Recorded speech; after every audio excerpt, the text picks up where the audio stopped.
Hello everyone, welcome to impact IAS academy. So இன்னைக்கு வந்து English group two TNPSC group two English சீரீஸில் இன்னைக்கு நம்ம பார்க்க போகிற கிராமர் டாபிக் வந்து types of sentences.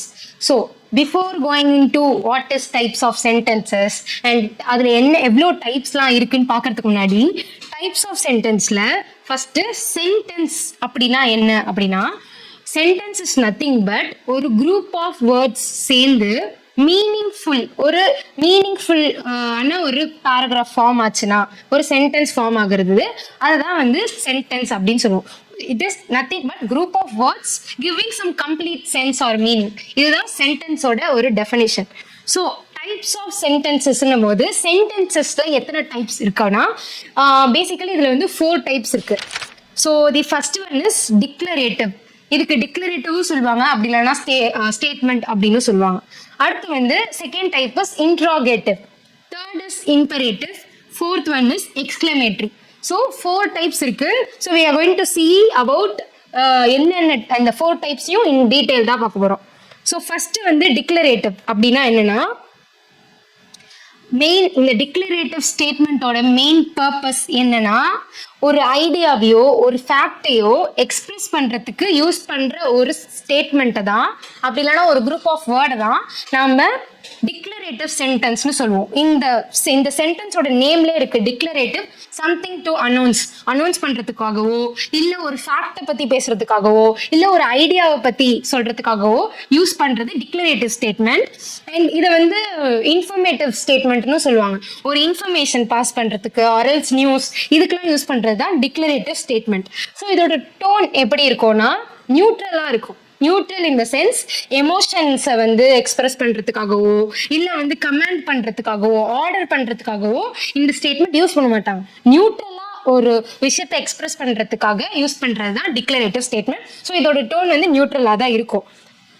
And then main thing என்னன்னா, இந்த statement it always ends with full stop.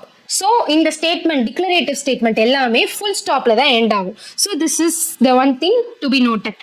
And இதோட இப்போ டிக்ளரேட்டிவ் ஸ்டேட்மெண்ட் அப்படின்னா என்னன்னு பார்த்தாச்சு. இதோட எக்ஸாம்பிள்ஸ் பார்த்தோம்னா, first example, the earth revolves around the sun. இது வந்து ஒரு ஃபேக்ட்.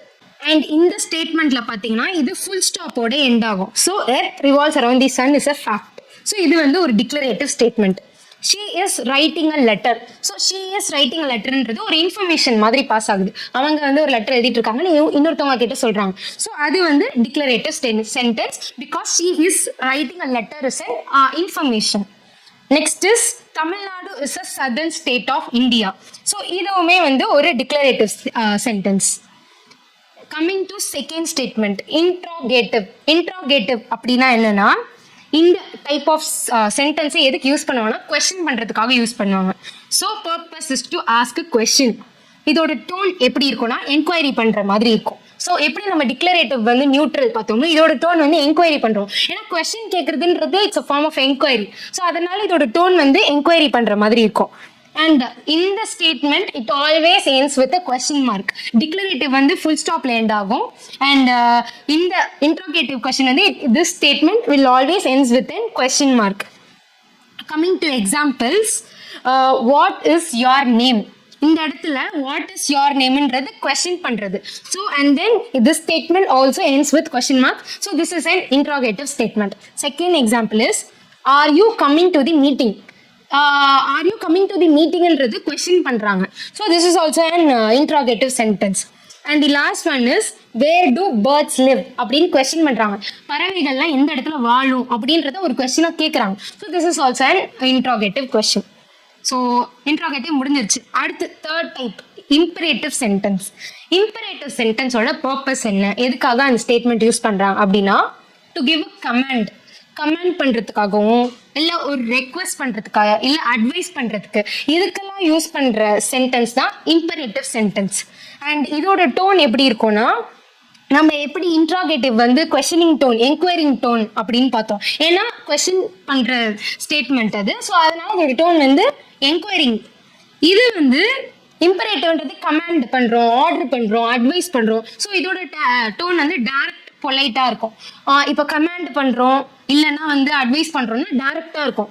இதே வந்து ரெக்வஸ்ட் பண்றோம்னா பொலைட்டா இருக்கும். ஸோ டைரக்ட் ஆர் பொலைட், இதுதான் இதோட டோன். இந்த ஸ்டேட்மெண்ட் வந்து it always ends with full stop, maybe sometimes எக்ஸ்க்ளமேட்டரியில் கூட முடியும். So coming to examples, sit down quietly. இந்த இடத்துல சிட் டவுன் குவைட்லின்றது கமாண்ட் பண்றாங்க. ஸோ அதனால இது வந்து imperative sentence. Please pass the salt.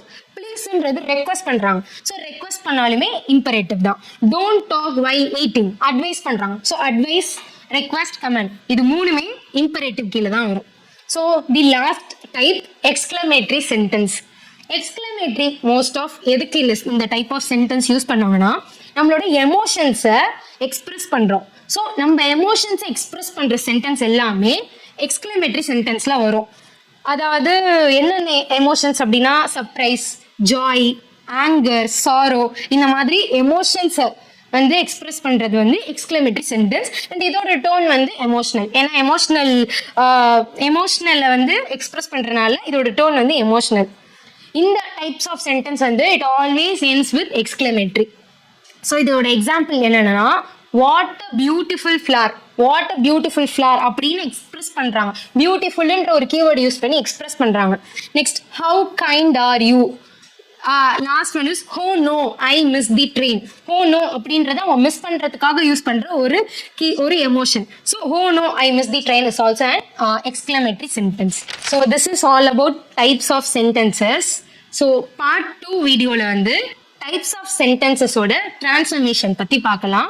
சிலபஸில் என்னென்ன டிரான்ஸ்ஃபர்மேஷன் கொடுத்துருக்காங்களோ எல்லாத்தையுமே பார்ட் 2 வீடியோவில் வந்து மிஸ் பண்ணாமல் பாருங்கள். தேங்க்யூ. நீங்கள் டிகிரி முடிச்சுட்டு ஐஏஎஸ் ஆகலாமா, டிஎன்பிஎஸ்சி எழுதலாமா அப்படின்னு யோசிச்சுட்டு இருக்கும்போது உங்ககிட்ட வந்து ஐஏஎஸ்ஸா, அதெல்லாம் நம்மளால முடியாது, டிஎன்பிஎஸ்சியில் வேலை வாங்குறது ரொம்ப ரொம்ப கஷ்டம், இந்த மாதிரி சொல்லி யாராவது கன்ஃபியூஸ் பண்ணுறாங்களா? ஹாய், நான் வெங்கடேஷ்குமார், இம்பேக்ட் ஐஏஎஸ் அகாடமியோட டைரக்டர். கடந்த 18 வருஷமாக ஐஏஎஸ், ஐபிஎஸ் மற்றும் டிஎன்பிஎஸ்சி தேர்வுகளுக்கு மாணவர்களை வழிகாட்டி நிறைய ஐஏஎஸ், ஐபிஎஸ்ஸை உருவாக்கியிருக்கேன்.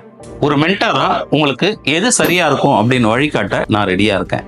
உங்கள் டவுட்ஸ் எல்லாம் கிளியர் பண்ணிக்க ஒரு நாள் கவுன்சிலிங்க்கு வாங்க, உங்களுக்கு சரியான கைடன்ஸ் கொடுக்க நான் தயாராக இருக்கேன். To get appointment for free counselling and admission call 8807 091616.